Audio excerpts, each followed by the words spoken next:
di sini saya akan menjelaskan tentang dasar hukum pengadilan pajak. Dasar hukum pengadilan pajak memiliki dasar hukum yang kuat, yaitu dimulai dari Undang-Undang 1945 hingga Peraturan Menteri dan putusan pengadilan.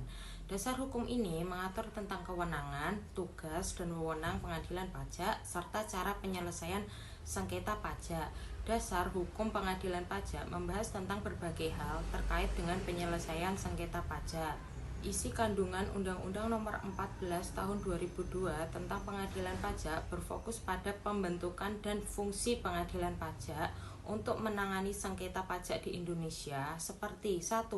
Pembentukan pengadilan pajak, 2. Wewenang pengadilan pajak, 3. Upaya hukum bagi wajib pajak, 4. Prosedur penyelesaian sengketa, 5. Putusan pengadilan pajak, 6. Ketentuan lain-lain. Makna Undang-Undang Nomor 14 Tahun 2002 memiliki peran penting dalam menciptakan sistem perpajakan yang adil dan akuntabel di Indonesia.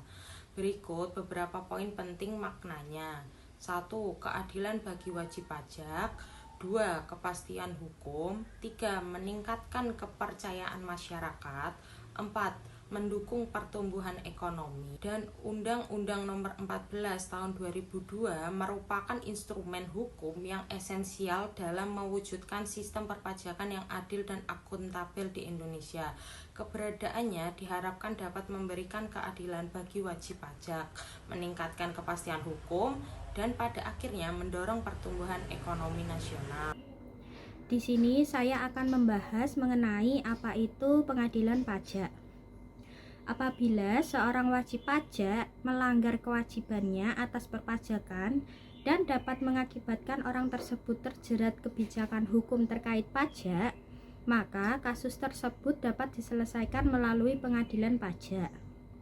Menurut pasal 2 Undang-Undang Nomor 14 Tahun 2002 tentang Pengadilan Pajak, pengadilan pajak adalah badan peradilan yang melaksanakan kekuasaan kehakiman bagi wajib pajak atau penanggung pajak yang mencari keadilan terhadap sengketa pajak. Adanya pengadilan ini bertujuan untuk mencari keadilan atas sengketa pajak yang terjadi. Fungsi pengadilan ini untuk memberikan perlindungan hukum represif kepada wajib pajak terhadap surat ketetapan pajak atau SKP yang dikeluarkan oleh pihak yang berwenang. Jelaskan singkat tentang sejarah pengadilan pajak. Lembaga peradilan khusus di bidang perpajakan telah lama hadir di Indonesia, bahkan sejak era pemerintahan kolonial Hindia Belanda. Beberapa lembaga yang secara khusus menangani sengketa pajak di Indonesia hingga akhirnya terbentuk pengadilan pajak. Yang pertama adalah Dewan Urusan Pajak. DUP dikatakan sebagai bentuk pengadilan pajak pertama di Indonesia dan ditetapkan melalui Undang-Undang Nomor 707 Tahun 1915. Kemudian pada tahun 1927 pemerintah Hindia Belanda melakukan perubahan yang kedua, yaitu Majelis Pertimbangan Pajak. MPP dibentuk melalui peninjauan kembali atas UU Nomor 29 Tahun 1927. Kemudian yang ketiga, Badan Penyelesaian Sengketa Pajak.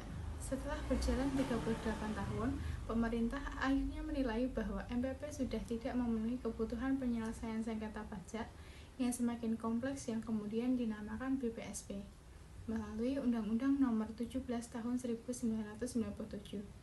Pada undang-undang tersebut menegaskan kedudukan BPSP sebagai Badan Pengadilan Pajak sesuai penjelasan pasal 27 Ketentuan Umum Perpajakan. Kemudian pemerintah melakukan peninjauan yang menghasilkan Undang-Undang Nomor 14 Tahun 2002 yang digunakan sampai sekarang. Ya, kedudukan pengadilan pajak. Dilihat dari kompetensi absolut pengadilan pajak, yakni menyelesaikan sengketa perpajakan, maka pengadilan pajak merupakan pengadilan administrasi yang bersifat khusus di bidang perpajakan. Suatu peradilan dikatakan sebagai peradilan administrasi jika memenuhi unsur-unsur, yaitu salah satu pihak yang berselisih harus pemerintah yang menjadi terikat karena perbuatan salah seorang pejabat dalam batas wewenangnya dan terhadap persoalan yang diajukan diberlakukan hukum publik atau hukum administrasi. Dilihat dari subjek sengketa, Pengadilan pajak dan peradilan tata usaha negara mempertemukan dua subjek yang bersengketa, yakni unsur pemerintah sebagai tergugat dan unsur rakyat sebagai penggugat. Dilihat dari objek sengketa, keduanya mempermasalahkan tentang keputusan konkret dari lembaga pemerintah yang ditujukan kepada individu, di mana ketetapan tersebut dianggap merugikan rakyat. Dengan demikian, kedudukan pengadilan pajak merupakan badan peradilan khusus di lingkungan peradilan tata usaha negara. Karena sengketa pajak merupakan sengketa tata usaha negara, sehingga pengadilan pajak merupakan pengadilan khusus pada peradilan tata usaha negara. Di sini saya akan melanjutkan menjelaskan mengenai tugas dan wewenang pengadilan pajak.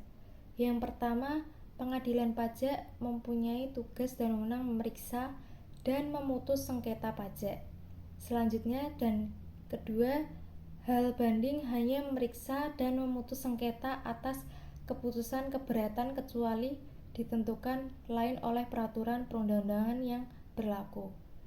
Dan yang ketiga, pengadilan pajak dalam hal gugatan memeriksa dan memutus sengketa atas pelaksanaan penagihan pajak. Tugas dan wewenang tersebut selain itu mengawasi kuasa hukum yang memberikan bantuan hukum kepada pihak-pihak yang bersengketa dalam sidang-sidang pengadilan dan diatur lebih lanjut dengan keputusan ketua. Pengadilan pajak sendiri merupakan pengadilan tingkat pertama dan terakhir dalam memeriksa dan memutus sengketa pajak. Untuk keperluan pemeriksaan sengketa pajak, pengadilan pajak dapat memanggil atau meminta data atau keterangan yang berkaitan dengan sengketa pajak dari pihak ketiga sesuai dengan peraturan perundang-undangan yang berlaku. Di sini saya akan menjelaskan upaya hukum penyelesaian sengketa pengadilan pajak. Upaya hukum yang dapat dilakukan dalam penyelesaian sengketa pajak antara wajib pajak dan pemerintah disebut dengan fiskus, dapat berupa keberatan, banding, gugatan, dan peninjauan kembali. Keberatan wajib pajak dapat mengajukan keberatan kepada Direktur Jenderal Pajak melalui surat ketetapan pajak dengan persyaratan yang harus dipenuhi, yaitu keberatan harus diajukan secara tertulis dan berbahasa Indonesia, memuat jumlah yang terhutang dengan jangka waktu maksimal 3 bulan, diajukan kepada pejabat pajak dengan alasan yang jelas. Yang kedua, ada banding. Upaya hukum lanjutan yang diajukan wajib pajak terhadap keputusan pejabat pajak setelah wajib pajak mengajukan upaya hukum keberatan tetapi tidak puas terhadap keputusan fiskus atau keberatan yang diajukannya. Yang ketiga, ada gugatan upaya hukum. Gugatan ini diatur dalam ketentuan pasal 1 ayat 7 Undang-Undang Nomor 14 Tahun 2002. Diberikan batasan sebagai upaya hukum yang bisa dilakukan oleh wajib pajak terhadap pelaksanaan penagihan pajak atau terhadap keputusan yang dapat diajukan gugatan berdasarkan peraturan perundang-undangan perpajakan yang berlaku. Yang keempat, ada peninjauan kembali. Upaya hukum luar biasa. Untuk mengajukan upaya hukum peninjauan kembali telah dibatasi apa yang menjadi alasannya. Pasal 91 Undang-Undang Pengadilan Pajak mengatur ketentuan alasan-alasannya.